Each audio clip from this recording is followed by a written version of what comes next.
A live event is going to take place in Lucky's Royale in less than 2 weeks, but what is going on in the storyline? Don't worry, I will explain the entire story again. If you haven't seen part 1 yet, I suggest to watch that video first, because I won't explain everything that happened before the Chapter 1 Season 4 event. And with that said, let's start with the video. The finale event has started. Jones walks to Fade. He created a rift that will bring Jones to the first reality. The reality orb is too strong to destroy now, and all the realities are in danger, but Jones has a plan. He will travel to the past and destroy the reality orb. That way, the reality orb never had the chance to arrive in our reality. The team is not sure if it is going to work, but they have to try. Jones enters the rift. He arrives in the first reality. He hears the boss talking. The boss says that he knows everything and that he has erased Jones's mind multiple times, and that's why he can't remember the identity of the boss. Jones walks to the throne of the boss and the boss reveals himself. It's another version of Jones.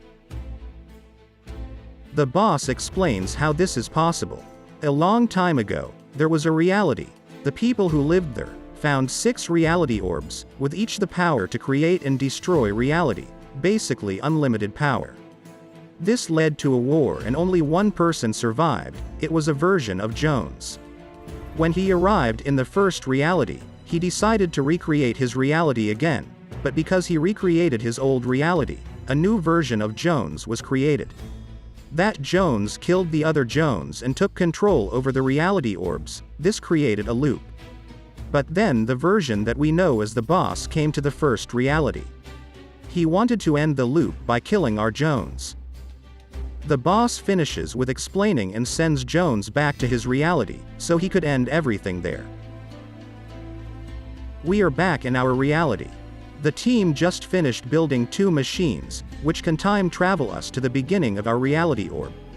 The machines activate and the team teleports to a place between realities. Here they see all the important events, which happened in Chapter 1. Then they arrive by the reality orb, they destroy it and go back to our reality again. Did it work? No. The team created a time paradox. Our reality slowly fades away, while the team is dying, but Jones manages to escape through a rift in the last second. And that's the end of Chapter 1. Chapter 2 is here and there is a brand new island, new characters and a lot of new story to explore. Jones was stuck in a place between realities again, but managed to escape and enter this new reality. It is the only reality left besides the first reality, but why?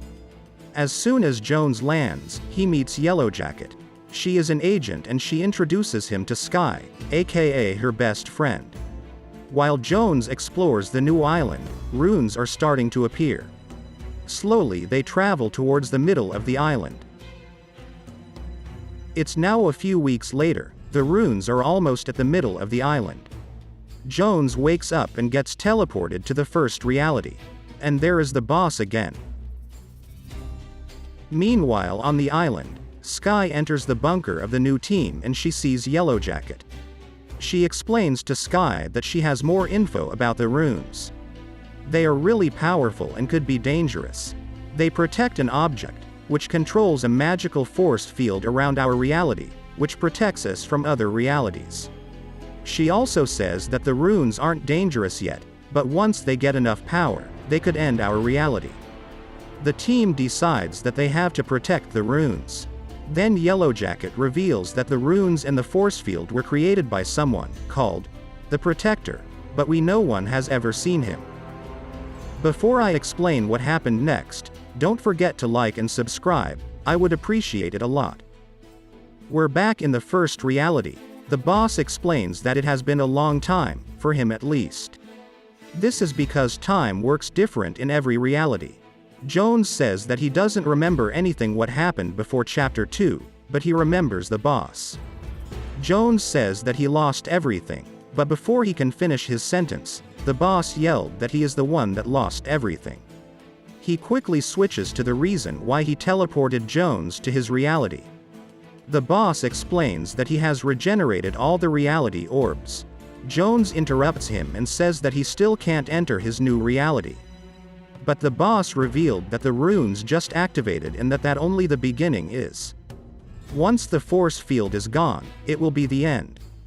Before the boss sends him back with the message, he says something about being a hero to Jones.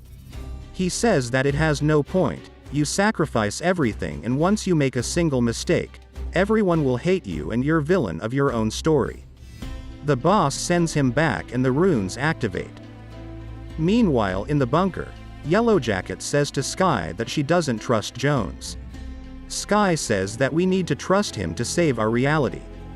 Then the door opens, Jones runs in the bunker and says that the boss is coming. The runes activated for the first time and the energy created a magical biome. Something is spreading the magical corruption, and there are also magical weather effects now. Sky and Jones are experimenting a lot in the magical biome lately, and they discover that bunker at the Mystery Mountain. Sky goes into a building at the Mystery Mountain, which is their new base, where she talks to Yellowjacket. She says that something is happening in the bunker and they need to find out now. Yellowjacket explains that her machines have discovered an orb full with magic, but it isn't a reality orb.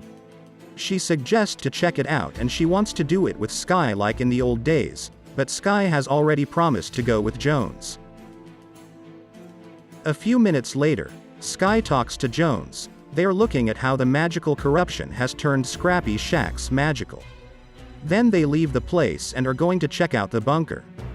And there is the orb. They decide to call it the magical orb. They decide to keep an eye on it and they build a weather device on top of the bunker to contain the dangerous magical weather effects. Jones also showed all the pages out of a magical book, which he found recently. They finished building the device and now they have to come up with a plan before the magical orb makes the runes release the object which controls the force field. And then this is the entire updated Lucky's Royale storyline. The Season 2 event will take place in less than 2 weeks, so I hope you're hyped for that. Let me know in the comments if I should explain something else in Lucky's Royale, and don't forget to like and subscribe if you enjoyed this video. And for now, I will see you in the next video. Bye.